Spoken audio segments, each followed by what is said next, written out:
बारिश होने की प्रोसेस एक नेचुरल साइकिल का हिस्सा है जिसे वाटर साइकिल, जल चक्कर कहा जाता है। इसके पीछे की साइंस को समझने के लिए हमें इस साइकिल के मुख्य चरण समझने पड़ेंगे। 1. इवेपोरेशन, वाष्पीकरण। सूर्य की गर्मी की वजह से नदी, समुद्र, झील और तालाबों का पानी भाप बनकर हवा में उठता है। प्लांट्स भी अपने पैटर्न के माध्यम से पानी छोड़ते हैं, इसे ट्रांसपिरेशन कहते हैं। 2. कंडेंसेशन, संघनन। जब ये भाप ऊपर ठंडी हवाओं तक पहुंचती है तो ये ठंडा होकर छोटी छोटी बूंदन, वाटर ड्रॉपलेट्स, में बादल जाता है। ये बूंदें मिलकर बादल, क्लाउड्स, बनती है।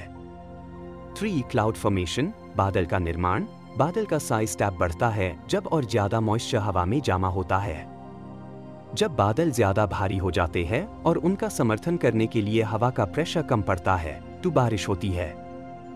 4. प्रेसिपिटेशन, वर्षा। जब बादल के अंदर बूंदें इतनी भारी हो जाती है कि वो हवा में टिक नहीं सकती, तब वो जमीन पर गिरती है।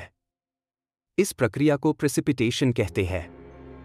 प्रेसिपिटेशन के रूप में बारिश, ओले, हील, बर्फ, स्नो या ओस, ड्यू हो सकती है। 5. रन ऑफ और इन्फिल्ट्रेशन। बारिश का पानी जमीन पर गिरता है और फिर नदियों, समुद्र और भूजल के रूप में वापस साइकिल का हिस्सा बन जाता है। बारिश के लिए जरूरी तत्व 1. ह्यूमिडिटी, आर्द्रता। हवा में पानी की मात्रा होनी चाहिए। 2. टेम्परेचर, तापमान। बादल के ठंडे होने पर कंडेंसेशन होता है। 3. एयर मूवमेंट, हवा की गति बादलों को एक जगह से दूसरी जगह ले जाने के लिए। ये पूरा जल चक्कर पृथ्वी पर पानी की लगातार सप्लाई और प्रकृति के संतुलन के लिए बहुत जरूरी है। इंद्रधनुष, रेनबो, तब बनता है जब सूर्य की किरणें पानी की बूंदों से टकराती हैं और टूट, रिफ्रैक्शन, परावर्तन, रिफ्लेक्शन और विखंडन, डिस्पर्शन की प्रक्रिया से गुजरती है। यह प्रक्रिया निम्न प्रकार से होती है। एक, सूर्य की किरणें पानी की बूंदों में प्रवेश करती हैं। जब सूर्य का प्रकाश पानी की बूंदों में प्रवेश करता है तो प्रकाश टूट, रिफ्रैक्ट जाता है। इस प्रक्रिया में प्रकाश अपनी दिशा बदलता है और विभाजित हो जाता है।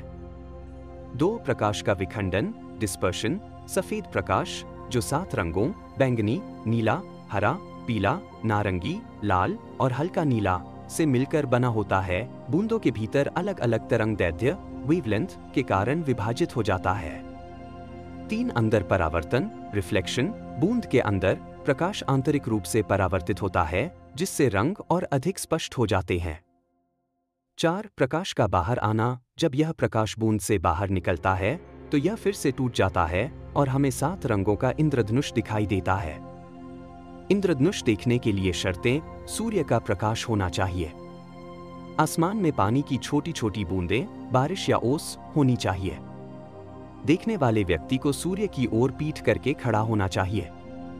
इंद्रधनुष का रंगों का क्रम हमेशा बैंगनी से लाल, विबग्य की दिशा में होता है। Please subscribe my channel.